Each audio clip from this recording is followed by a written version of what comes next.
Yo, welcome. It's the beatsnchill podcast. It's your boy Hometown. Of course, as you see on the couch, I got my homie, Guy Average, special guest. What's happening, bro? What's good, bro? Happy to be here, man. Happy New Year. Thank you. Happy New Year to you too, man. It's been long overdue. You've been causing a lot of noise 2022. I'm assuming you're going to cause some more noise in 2023. But we got time for that. But wanted to chop it up with you, man. One, I feel like, when did we meet? Was it end of 2021 maybe? Mid 2021? I think it was like the middle of 2021. Yeah. Probably like August or July or something like that. Yeah, and time has been fucking flying. I feel like I've known you since like forever. A while, right? Like up until that point, what were you doing? Because I did see that you had like music. Like Scott was like, yo, bro, you gotta check out this dude, Guy Average. He's saying shit dope. Third. So who was you? Were you just like Lone Ranger out here, or were you working with a crew? Or yeah, man. I started. I got into production 2017. Okay. And wait. You started producing just 4 years prior to that? Five years ago. I guess almost. Well, June of 2017. I was always playing instruments, but I got into production a little bit in the middle of 2017. And when I first got into production, I wanted to do like EDM shit, like do dubstep and stuff, because that's what I was listening to at the time, going to festivals and stuff. And then I just slowly, through experimentation and stuff, I realized that wasn't my sound. I was just naturally more gravitated to like more melodic things, more like vocal stuff, you know. Yeah. And the things that I listened to was not a reflection at all of what I wanted to make. So it was an interesting shift in my sonic. But once I started kind of creating, my own sound, my own music, I was working from home, just kind of like tucked away. I didn't know anything about the scene. I didn't know that even existed, to be honest. Really? I was just, before I even... How long you been in Tampa?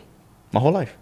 And you didn't know at all? Like, you just like... Yeah, I had no idea. Like, did you just create a social media in 2019 or something? Yeah, I might as well have, because I had no like connection with anybody or no networking to I had people that supported me online and stuff, but it wasn't like, oh man, I want to pop out to this event. Yeah. I didn't know about any of that until I met Scott, I think. Where you went to high school, man?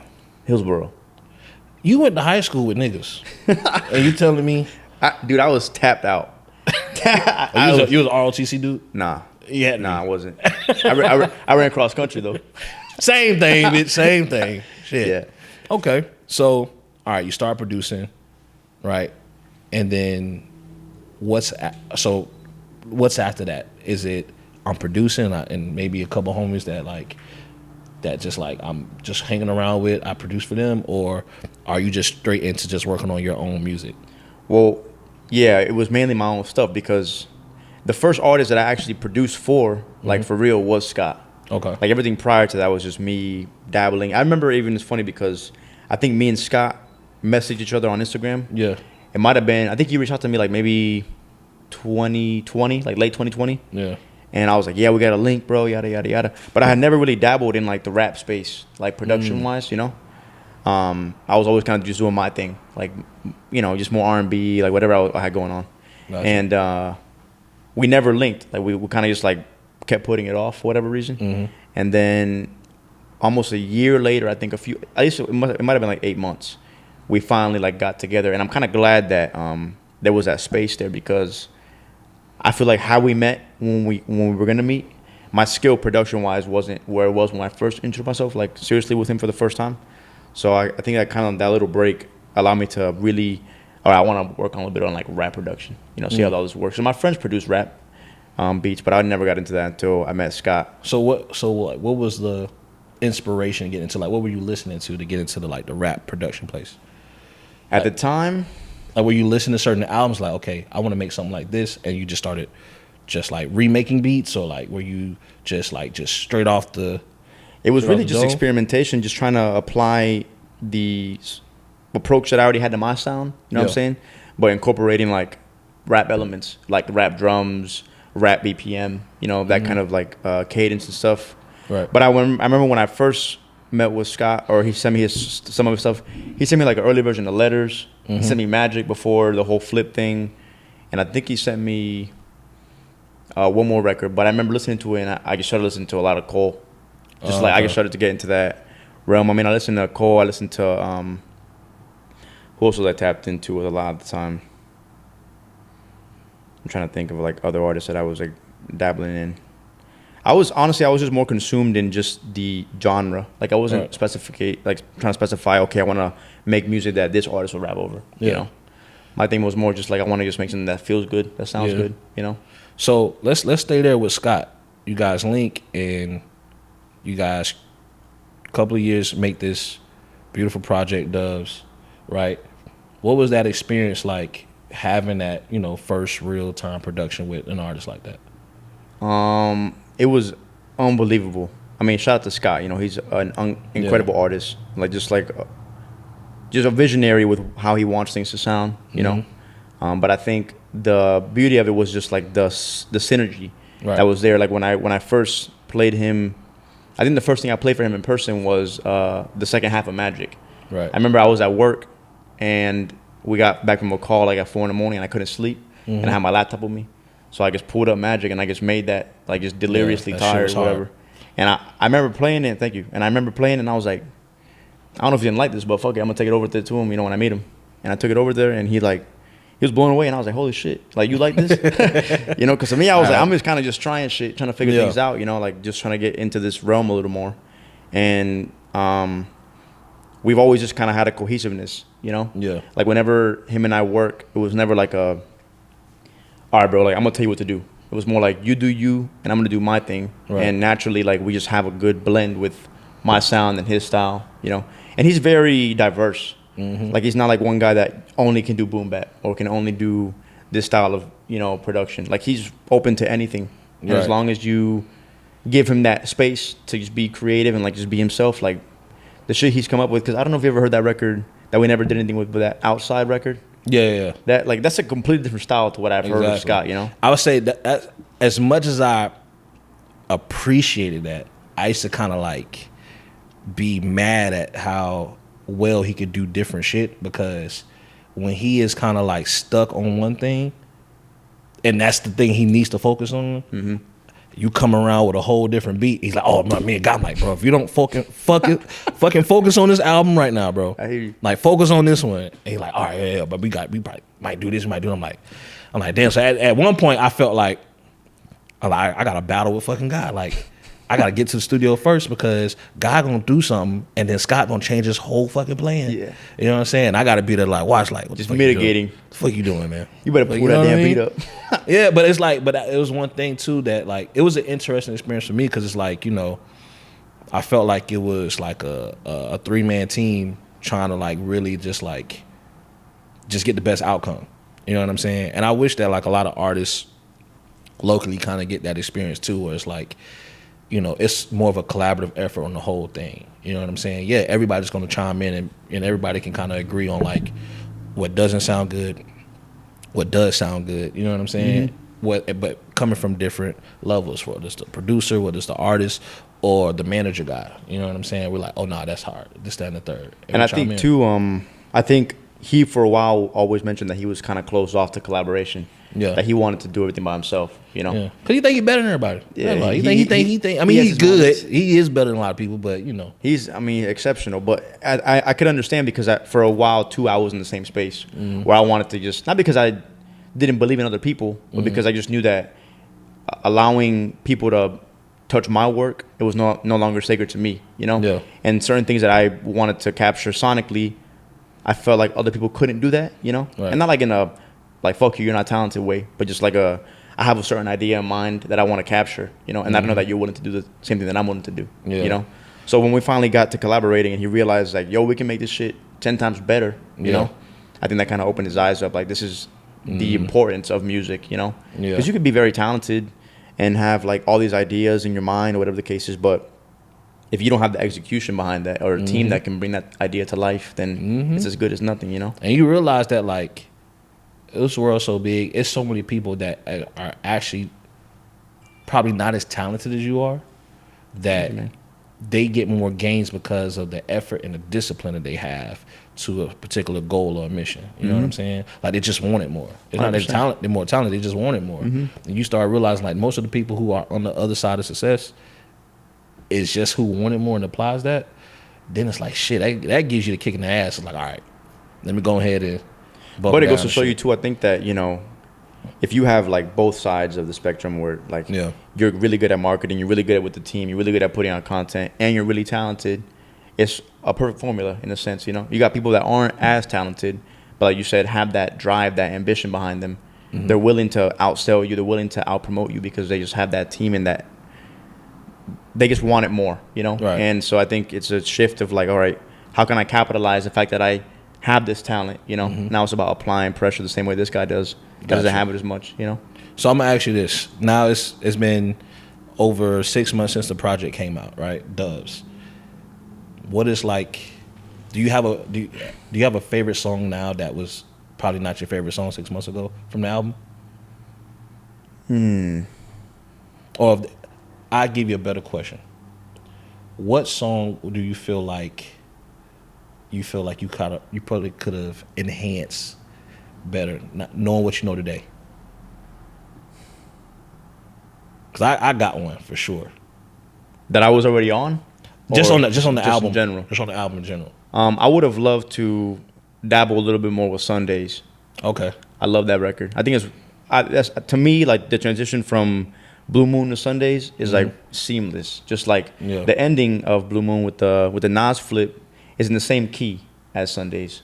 It's just like in a more like mysterious like approach to the scale. But I feel like had I had a little bit more time with Sundays, like more hands-on production, we could have made it a little bit bigger. I think it would have been cool to incorporate more of like a gospel feel to it, you know, whether it was like an actual like gospel singer or like a choir or whatever the case is, to really like enhance that church feel, you know. That would have been dope. But nonetheless, that's one of my favorite songs on the project. But that would have been cool to dabble. Like I remember he sent me the thing and he was like, hey bro, can you add some stuff at the end to this, you know, just to give it a little bit more life. Yeah. And I added some small texture stuff, but it was minimal, you know, compared to what I think we could have done now. Yeah. I mean, I like what you had did with the end of Blue Moon. I thought that shit was crazy. Thank you, bro. I was like, that's some fucking crazy shit. And the crazy thing is, I remember how I found out that Blue Moon was on the project. I was we was in Vegas. I was on the way to Vegas for fucking Day of Vegas festival. And I had the SoundCloud link, just going back through it just because I'm like, all right, let me come listen to it, see what he's up to, see what ideas I can come up with. Because I'm not even looking at the track list. I'm just like playing it.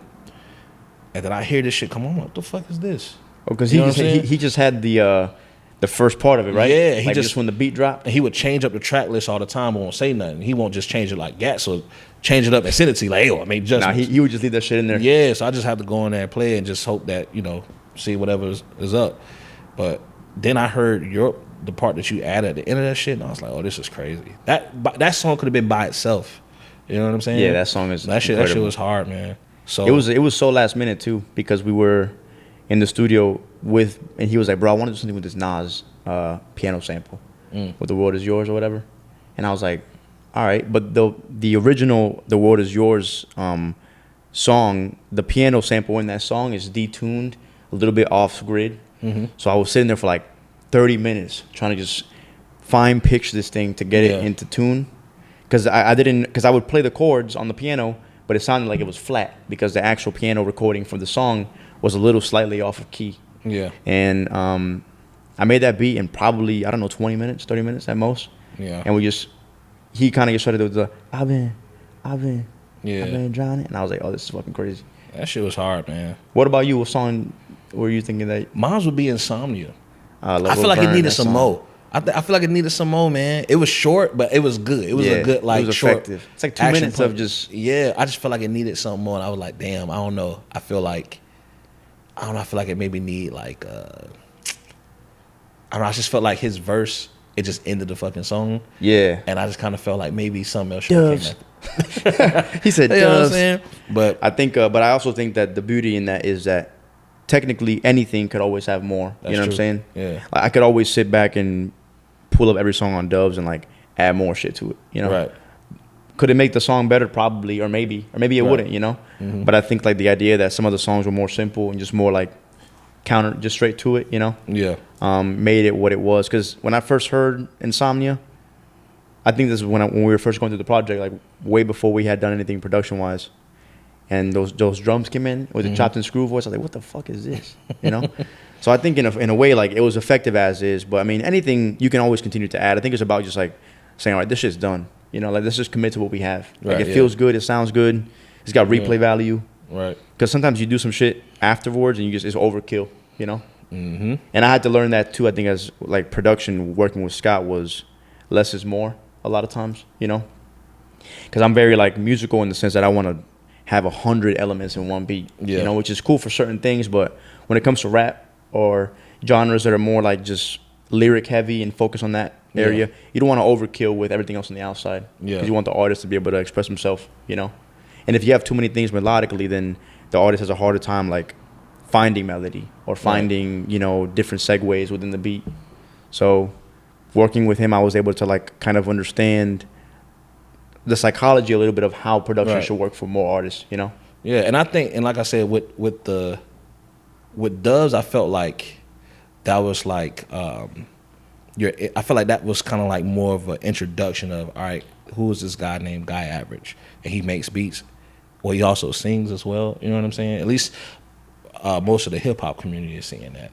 So then, you know, that energy is still there. Next, you got Sam Hughes project come out, right? And I felt like with Sam Hughes project, that was like you was more of a visual piece to it. Not saying that like even in the videos and stuff like that, but I felt like with Sam Hughes project, you were more of, it felt like more of a coming out party, like, oh, they're putting this guy in front of everything. Sure. What was that experience like? Sam's project was also a super interesting experience. Shout out to Sam. But we kind of just, same thing, I met him through Scott. I think me and Scott were working on Rebel at the time. Okay. And he came in, he was like, this shit's fucking crazy. And I was like, oh, thank you, bro, whatever. We kind of just exchanged information, and then a few months went by, and then he hit me up. And I really honestly didn't know what to expect. Like, I kind of just went into it blind. But I knew that a challenge that I wanted to do for myself was I wanted to create a project from head to toe, you know? Yeah. I wanted to like, okay, this is your idea. Let's see how I can mold this and make this an experience, you know, like sonically, whatever the case was. And I was just making random shit, just like trying to just find things that inspire me, that move me, you know? Yeah. And he always just enjoyed the way I produced. Like, he just liked my sound. So it wasn't like I had to try a bunch of things for something to hit, you know? Gotcha, yeah. It was more so like finding the concept. Using your bag, bro. Yeah, I guess. You know using your bag, whatever they say bro. about that, yeah. You know what I'm saying? That's how it felt. Black Tank Guy came out, you know what I mean? It did. So it was like, when it came to stuff outside of the production and like being on stage or being in the videos and stuff like that, was like, how was that experience? Was that something that was like, was it just fun? Was it kind of like, oh man, this is kind of like weird, or like? It was it was definitely fun. It was super enjoyable. I think I also realized like, yo, bro, like, you're a great producer, but ultimately my aspiration is to be my own artist, you know? So I realized like, this is a part of what you have to do as an artist. You have to perform, you have to do videos, you have to do shoots, you have to do all this shit that artists do, you know? You have to like create a brand around your image. So for me, it was more like just like like getting over that hump of that fear that I had, you know? Yeah. The video was cool. I mean, it was more like, I was just more like a cameo in the video. You know, it wasn't anything crazy. I wasn't like singing or rapping on the video. Right. But when it came to the actual live show and I had to come out and perform, that was like, I was freaking the fuck out backstage, bro. I was backstage freaking out. I took like 5 shots of this Tito's they had back there. And you came out in and the black I came out in the black tank top and the Air Forces. Like, damn. Yeah, that motherfucker. That shit was awesome. And the shades really helped, man. The shades really helped. I thought my mom was like, just put on some glasses. I was like, that's fucking stupid. And I remember putting the glasses on and like, you really just don't. You looked in the mirror first, you're like, yeah, this is it right here. I'm like John Lennon with the glasses on. But I walked out and like, I think just having the shades on, like, I don't have to look at anybody in the eye, you know? So it was like just a weird psychology thing. But it worked. I felt more comfortable. I got to work on my movements upstage. I look stiff as shit. Yeah. But. Oh, shit, you going to be dancing and shit, bro? Nah, I'm saying I look stiff even singing. But you saying though, like. I'm not going to be dancing, bro. Why not? I'm stiff. You know what? I'm going to be honest with you. I forgot to hit you about this shit. I felt like you should have did the Yams challenge. I felt like you could have. I felt like he could have did the shit, bro. The Yams. You could have did the piano shit, and then get to the. I feel like you could have. You know what I mean? Nah, not for me. Hoes would like to tell you that right probably. now. Let me get that shit. Let me get me a little auto-tune. Why don't you do the Yams challenge? Put me on some auto-tune, bro. I got it. We got Put me on that tune. Hey, Wave Tune. put me on that motherfucker. Scott tune. just learned how to use that shit too. Put me on that tune, bitch. I'm gonna take you to the road to glory. All right, bitch. But nah, man. So yeah, I felt like that was like a more coming out party, and then like since then, I just felt like I'm seeing God just like have fun. Like I'm seeing you in the studio, making music. You're performing. You're performing. You're also part of like a band, performing with a band. You're producing this, that, and the third. You're hearing some of your production. We had you on Saturday sermons. You're just out there. Excuse me. You're just out there. At that point, where's your mindset at? Because this is like all coming in towards the later half of the year. So like, where's your mindset at? Is you like, you know what? Fuck it, it's full guy mode. I'm not producing for nobody else. Or are you like, yo, I'm wherever the good vibes are? Like, what's the mindset? Yeah, I think that's where I was at, bro. I think I wanted to just enjoy like the welcoming arms, because I think for a while, like when it all started with Scott, like I was still kind of just in my shell, you know what I'm saying? Like still trying to figure it out, still trying to get out, meet people. Everyone that I met like in the last year are people that I hang out with only now, you know what I'm saying? So like that was a very interesting thing to see how like all that shifted so quickly. But I was just enjoying the moment that I was able to captivate, to be a part of, you know? For me, it wasn't like, all right, what's next? Because I mean, I like to try to soak in what I can, you know, because once a moment's gone, it's gone, you know. So it's like, all right, I want to enjoy that. I want to enjoy just the fact that people want to see me perform, people want to see me do this, or people want to, you know, do a photo shoot with me, or whatever the case is. I don't want to think about it too much. I want to just kind of do it. But I did kind of have a shift after Sam's project, and I did mention to him, like, you know, after everything, I said, you know, I feel like I've done a lot with production with you and with Scott and everybody in between. Because even like with the Saru and stuff, like we never put anything out, but we have countless amount of songs that we've done together. We just never did anything with them. But I remember saying, all right, like after this is done, I want to just dedicate the rest of the time to myself. You know? Even if it's not like working on my project every single day, but just I don't want to feel like I have a commitment to something. You know. As a producer, I want to ask though, when you have beats out there or records out there with artists that don't release them, because I'm one of those artists that I got records or beats from cats that like hey, hometown, it's been like 5 years, bro. For 10 years, bro. So it's like when you have that, what is do you have like your own internal policy? Like, all right, bro, if I don't get this shit out in like a year, it's free. It's back up for grabbing. Back up for grabs. I don't know, man. I mean, a lot of times I feel like things that I've made with people that never came out is just kind of like, let's just get into the studio and see what we can create, you know? But you know how it is with music, like you send an artist something, you know what I'm saying? Oh, this shit's crazy, bro, or whatever the case. I'm gonna write to this, and then nothing ever happens to it. You know, like it's a common thing where like they feel inspired, and then the turnaround never happens. You know, to me, it's like if I play a beat that I made for somebody else a year ago to somebody, and they fuck with it, you know, and they actually show me that they actually want to do something with it for real, I'll hit you up and be like, yo, man, like nothing ever happened to this, so I'm gonna pass it on. You know, but this was never like a please don't give this beat to nobody. You know, to me, it's like if it's just in the air and you're focusing on other projects and you're focusing on other things, whatever the case is, like that was just kind of like a moment in time, you know. Versus like, all right, I committed to this, now it's yours forever, you know. Now before we get into artist guy, I want to still talk a little bit about producer guy. Let's back up. Let's go back to Tampa Beat Weekend. Obviously, you won the beat battle competition, right? But take me through your prep. You like, all right, you see it. You know me, you like, okay, on time, all right, yo, I think I'm gonna sign up for it. Like, what's your prep like? Well, I remember the first time I ever even heard about it was when me, you, Scott, and who else went out? Six, when he was in town. Remember we went out to get food? We were at your house playing that stupid Resident Evil game or whatever we were playing? Yeah, don't talk about that. Yeah, whatever. Anyway, and you were talking about it, I was like, what the fuck is a beat battle? I didn't even know about that. I'd seen a lot of stuff like online about like just beat battles in general, but I never thought that I'd be interested in that, you know? But I think I was in a very heavy, like, production moment. So I wanted to just, for me, it wasn't like, oh, I'm trying to win this shit. For me, it was more like, I want to just go out there and just play my music and see how people react to things that I make myself, you know, for me, whatever. The prep for that was, I remember you put the flyer out and then you put out, like, the rules. And I was like, damn. I went through all my catalog. I was trying to find shit that made sense, you know? I ended up making, I think, 3 beats from scratch for the actual beat battle because I was like, I want to just make things that feel fresh. I want to challenge myself and like with the whole Dochi flip thing that I made. Hard. Thank you, bro. That was like awesome because to me, I was just like, well, fuck it, I'm just gonna see what I can come up with, you know. And everything's kind of flowed. And I remember there was a part when I slowed her vocal down in the Dochi acapella. I heard Baby Keem. I don't know how or why, but like it was the same cadence, like the same thing as Family Ties. And I remember I looked up the Family Ties acapella on YouTube, and it was the same BPM as a beat. Oh, so I was like, this is just like destined right here. Yeah. At this point, I said I gotta make it. But the prep for it was just more so trying not to overthink things, you know, just trying to trust my talent, trust my skill set, and just go out there and have fun. But I wasn't really thinking about who am I going to go against? Or like, damn, he's here. Like, I'm definitely not going to win. You know, to me, it was like, I'm just going to go out there and just play my shit, you know? And then I remember when I saw the thing about the last round being like the artist performance round.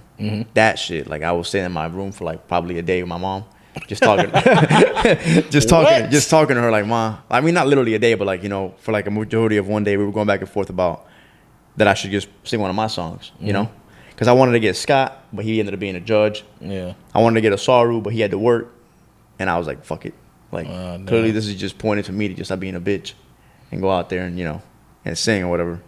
But that was so nerve-wracking just to be in that. I was like, I'm gonna go out there and choke or some shit, you know? I'm gonna pull an 8 Mile moment. Shit. Yeah, that's how it felt. Off key like a bitch? Yeah, like, bro. Or just froze.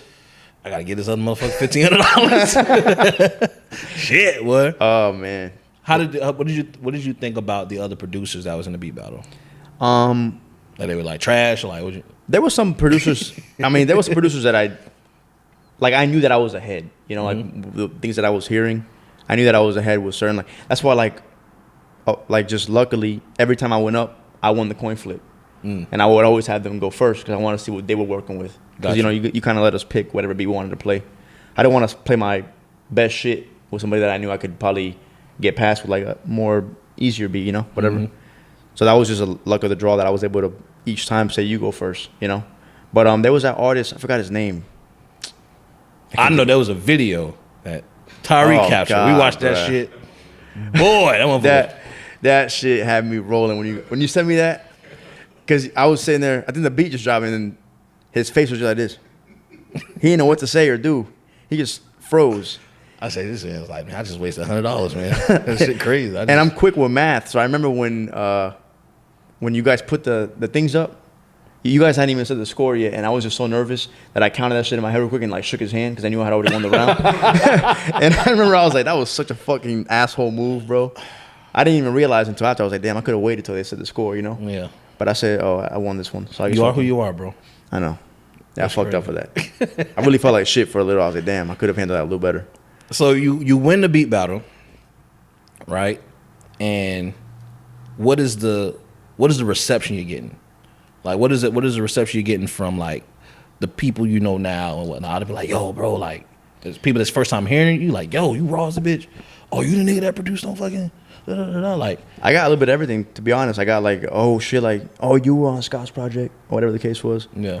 I think too, like I was able to meet people that I never met in that scene. Like, there's a lot of producers in the city, you know, like even that you don't really think about it. Like, a lot of guys are tucked away in their rooms, like how I was, you know, whatever the case is. But there's a lot of talent that just doesn't really know how to get themselves out there, you know.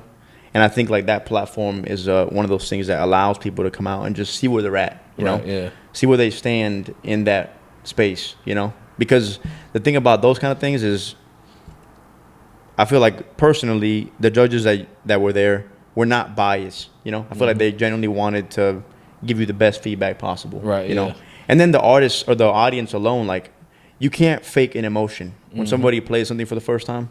Yeah. Like, you can't be like, oh, this is hard if it's not hard. You know, like if I'm your buddy and I'm a yes man and you show me one of your songs and it's just me and you, I could be like, yeah, this is cool, you know. But like people that you don't fucking know at all and they're in the audience just listening to something you made for the first time, they're gonna give you a genuine reaction. Yeah, usually.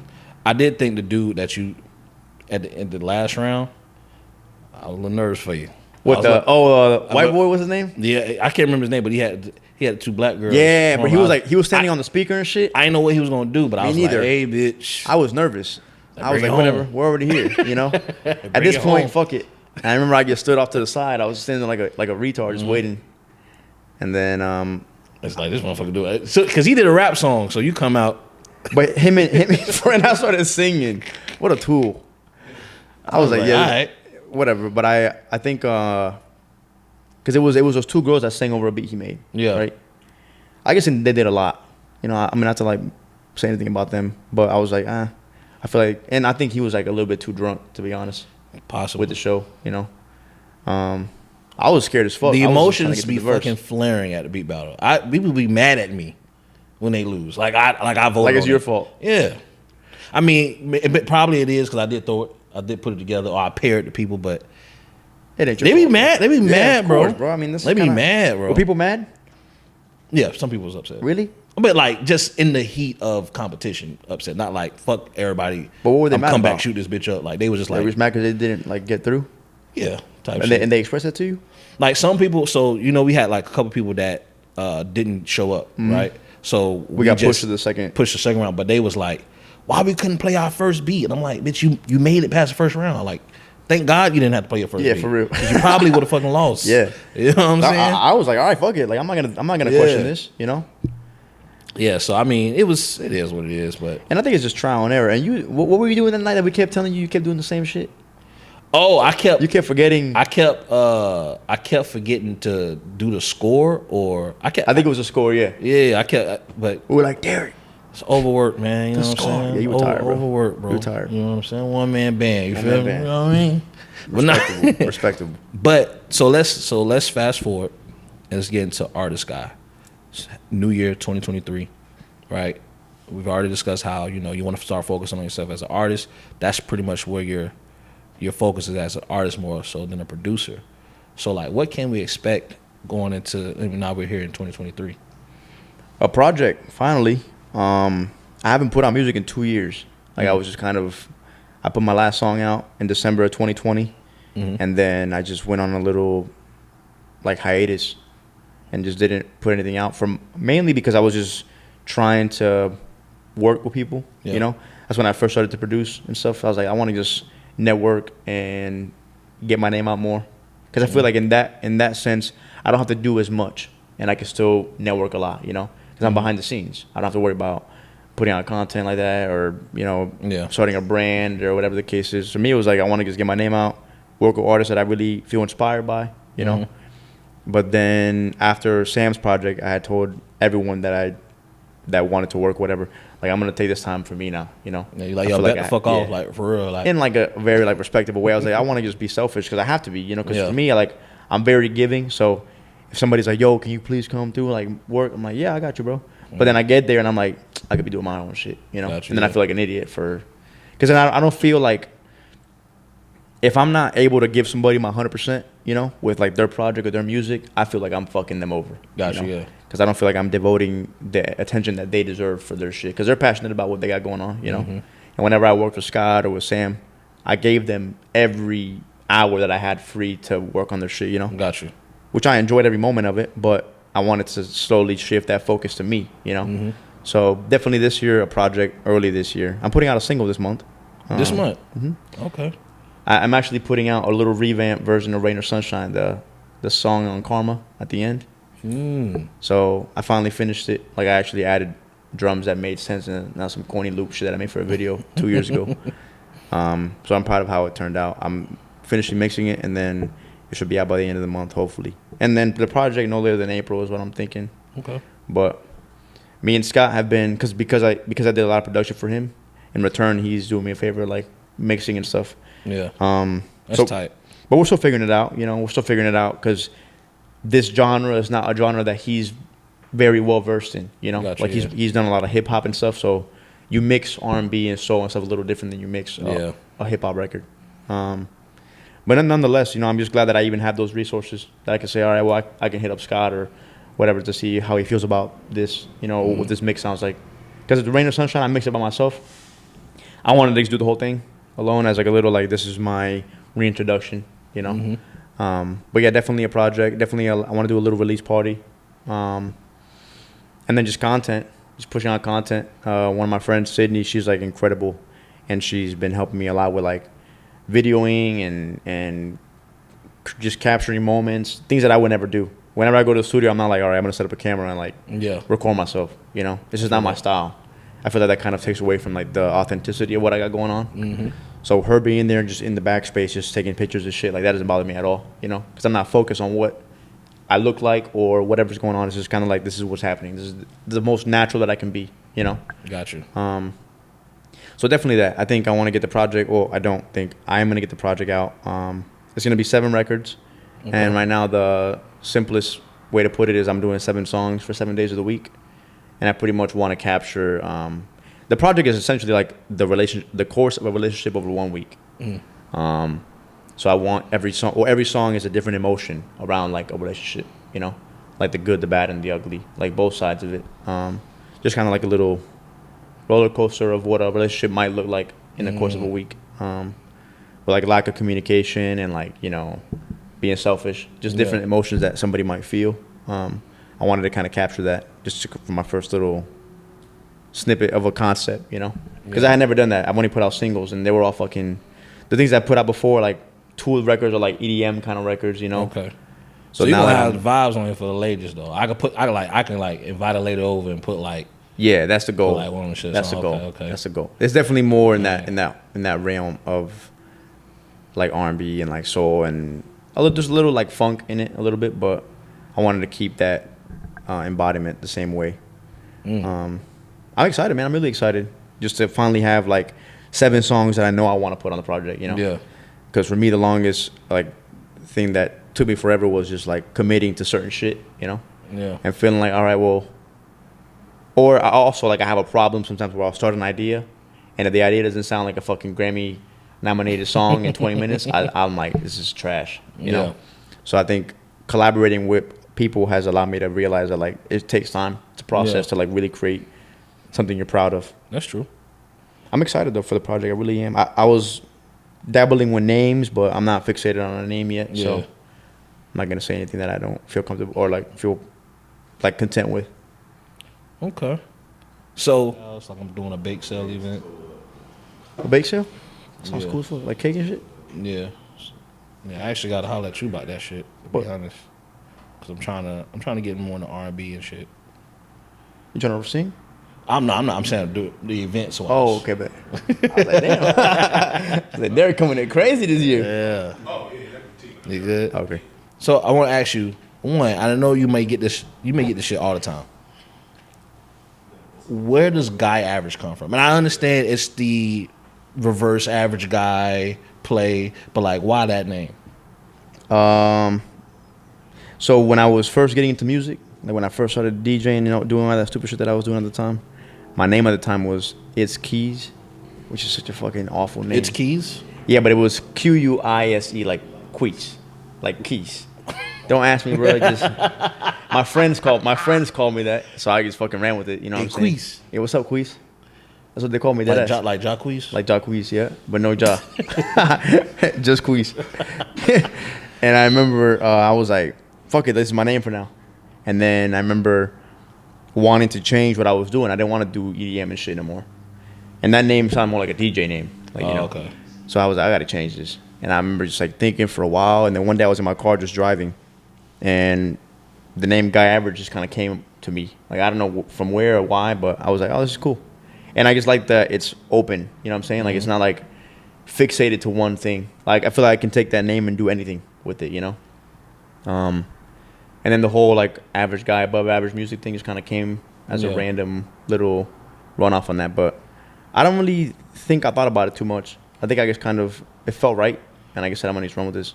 I thought you was like a huge Guy fan. You know what I mean? Like Teddy Riley. I thought that's what I thought. I thought you was like Guy Fieri? Nah, like Teddy Riley. And, oh no. I thought you was like a huge. You know what I mean? No. For me, it was just like just random. I was just like, oh, this sounds cool. And then I remember I wrote it out. And I was like, that could be cool looking like on a flyer or some shit, you know. And then everyone that I told about it or whatever, they were like, it has a nice ring to it, you know. That's crazy. I know. Because let's say you get into a label meeting, and they say, hey, look, we really love the music. We really want to do this. Got to change the name? You have any other options? Like, I don't know, man. After I did Queez, like, whoa. Queez. We like that. We like that. We like that. You imagine that shit? I'd be like, y'all got me fucked up. I don't know. I might change your name in my fucking phone to Queez, bro. You might. You should. I might change your Put name. Jock Queez. Because Guy Queez. Guy Queez. Yeah, my friends call me Queez. Even to this day, one of my friends, Lex, calls me that still. Damn. It's just kind of like, because, okay, so You be like, chill. my nickname in Spanish is Marquitos, right? And in English is Marquitos. So then they were like, fuck it, let's just call you Queez. And that's kind of how that came to be. Okay. But yeah, bro, the whole Guy Average thing, to me, it was just more like, I wanted something that felt different, that didn't really feel like it belonged to anything in particular, and that I could do anything with, you know?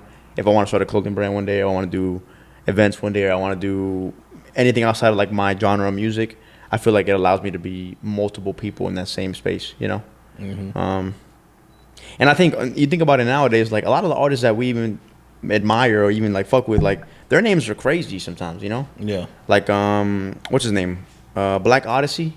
Yeah. He has an album, Black Vintage, which is a fucking Yeah. amazing album. But his name is like Black Odyssey. Like, I heard that, I was like, this is fucking cool. Like, it just sounds cool, you know? But maybe in the moment, people are like, why would you name yourself that? You know, out of everything. Yeah. So to me, it was just about, if the music is good, the name means fucking whatever, you know? Sometimes, yeah. If you have some crazy name, then, you know, Yeah. to each his own. But I was just more like, I want to just name something, have something that just feels like it could be stretched and pulled, you know? Cause it name like Tyree or some shit like that. Yeah, that's crazy. Yeah. Like, why would you ever? Or like Hometown. Like, I remember when I heard that shit, I was like, all right, bitch. nah. So hold on, I gotta ask you this: did the price go up? Oh my god. The price went up, bro. The price up. The price up. It's okay. The price was never really like a question or conversation until I think now. I think now, like, for me, it's not even about like, oh, how much are you paying me? For me, it's about, now I think I have enough of a portfolio to say, yo, look, I've done this. Like, I know what I'm worth. I know what I'm able to give you a good product, you know? Like, if people that want to make music or that want to do this, like, this shit costs money, you know, regardless of what you're doing as a creator. Like, my homies and stuff, I'm always going to just, the money's not important. Like, let's just make music because we like making music, you know? Right. And the rest will come with time. But, like, people that I don't really know that well, whatever the case is, like, yeah, I mean, not unfortunately, but this is just, it's a price to things now, you know? And I think just rightfully so. Like, I'm not, I make beats. Like, people know a little bit about me now in the city, in the scene, you know? I have enough of a, hey, check out this project, check out this project. I did this production here, I did this production here. I make my own stuff, you know? So I think I have enough of a portfolio to say, I'm not just gonna bullshit you or like give you some mediocre outcome, you know? True. So I know, like you said, right now, album mode, right? So does that mean, are the features available? For sure.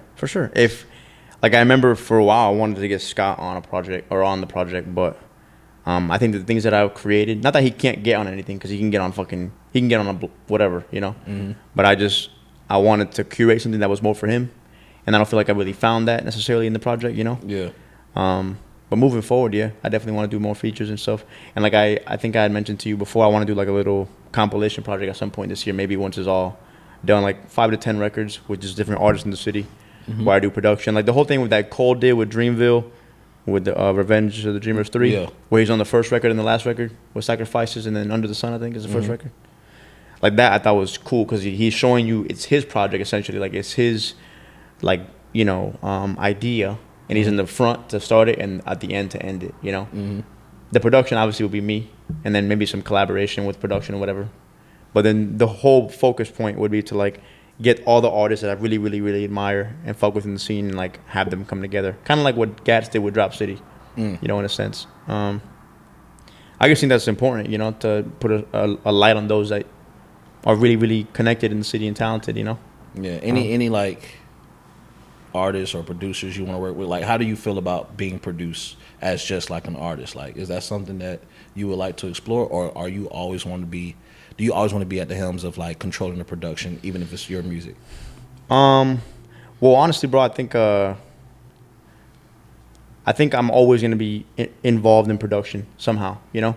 I'm okay with not being the lead. Like, if somebody plays me something that I'm like in love with, I'm not going to be like, oh, why did I make this shit, so I'm not going to use it. Okay. Like, if I'm really moved by your music or your whatever you created and you allow me to use it, I'm going to do my best to give it justice, you know? Yeah. But for anything that's coming like from the ground up, I like to have my hands in it somehow. And I always will, you know? even if it's not like production like with the beat, but like vocal production or whatever the case is. There's gonna be some kind of contribution on my end, you know. With artists this year, you had mentioned that you wanted to work at some point to do something. Yeah, keep that low. I don't know. You're saying a little. Kid, chill out. Dog. Something chill. Damn, nigga. But nobody, you know. No, I mean, definitely. I want to work with Natsu at some point this year. I think he's just what he's doing with Who Got It and stuff is such a. Yeah. It's just awesome. You know, like he's able to create this platform that, I mean, at one point it started off like a little idea, you know? Yeah. And now those fucking events get pretty packed when they have the curated shows and stuff. Like the last one I was able to do with Jay. Yeah, I was there that one, yeah. That was crazy. Like people showed up, you know? It was a lot of love and stuff. And the venue at King State is so cool. Like it's just cozy in there, you know? We just need more events like that, bro. Mm-hmm. We just need more events like that. Showcasing. Because the open mic nights are cool, you know what I'm saying? But like, things like that, where it's a little bit more focused on like certain people, you know, I think that kind of allows people to come out and bring. Yeah, but the open mics allow the community. It builds community. Exactly. And then once you build a community, and now you have the feature. That's what highlight. It's like the featured show is more like a highlight. You know what I mean? And but you need the open mics to help build that highlight. You know what I mean? 100%. So that was dope though. That was cool. You know him, Natsu. You know his name. Is Weston backwards? Yeah. I just found it out the fucking at the thing show. Yeah. I'm like, damn, okay. Yeah, that's well, my name backwards. Your name's no. Okay. I want to work with him. I want to work with Jay and Barely Legal at some point. I had sent Jay a beat a while ago. He's like, bro, send me something, whatever. Jay Brown? Yeah. He never got back to me. That's all right though. But and maybe if at some point, whenever Scott feels like he's, you know, ready to do something else, you know, once it's all moving forward, and Sam, when I'm all done with my stuff, I'm willing to re-venture in those areas, you know. Right. But I feel like it's important to be selfish a little bit with my shit, because for me, it's like, it doesn't matter how good everything else is. Like I was talking to somebody not so long ago, actually Scott himself too. He was like, don't allow yourself to be just known as a producer, you know. Yeah. Because it's easy, like, that I've done production, whatever the case is, for them to be like, all right, well, you're an amazing producer. He's like, you're an artist. So, like, you have to make sure that you're showing people, like, yo, like, I can make music and beats and shit, but, like, this is what I really want to do. You know, like, what happened with Kanye and fucking, when he was trying to, you know, become a rapper or whatever. You're like, but you make beats, you know? Yeah. And that shit boiled his blood, bro. Because he had an amazing vision of being a rapper and nobody believed him, you know? So, I don't want to be categorized as, like, oh, you're just a producer, you know? That's why I'm being selfish and like putting out this project. And that's why I think like you gotta dance, bro. Like you gotta do some choreographed dancing. Bro. I'm telling you, that's gonna get the whole. I would look so stupid on stage, bro. We gotta bring dancing and R&B back, bro. We can't. Chris Brown been holding this shit for like he has been for like ever. He's got a crutch on that. But who dances better than him? It ain't about dancing better than him. It's just about adding. Did you see that video of Omarion? Was it Omarion? I did. I know what you're talking about. I know what you're talking. We talking about when he had the hot top. He was dancing recently on stage. Oh no, I ain't see that one. It was Omarion or maybe it was Bow Wow, dancing, and he looked funny as shit. Yeah. So I don't want to look like that. You know what I'm saying? I don't want to look stupid, bro. True. But yeah, that's the goal, man. Is to put this project out and just keep moving, just keep taking opportunities as they come. You know, and just writing shit down, and writing down my goals. I feel like that really worked last year. I wrote down a lot of goals that really, really came to be. So if it worked once, it might work again. You know, I'm gonna just keep doing that shit. Shit, man. Well, we looking forward to it, bro. Thank much you success. I appreciate you hanging out with me, bro. Thank you. You know what I mean? Likewise. It's been a long time overdue. Yes, sir. And that's a wrap, man. beatsnchill podcast. We out. See you later. Now hug.